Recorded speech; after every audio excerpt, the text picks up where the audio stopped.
দেখুন বন্ধুরা কেমন ভিড় জমে গেছে। দেখুন বন্ধুরা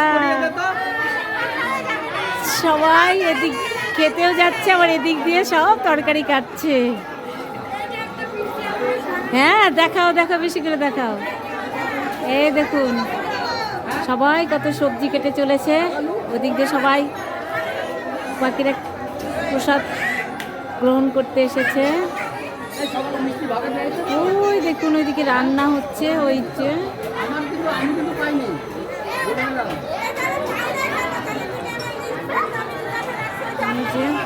দেখুন রাত 12টা পর্যন্ত সবজি কাটাই চলবে। ব্যাস বন্ধুরা যে পর্যন্তই চলতেই থাকবে। আবার কালকে এরকম আরেকটি ভিডিও নিয়ে চলে আসবো।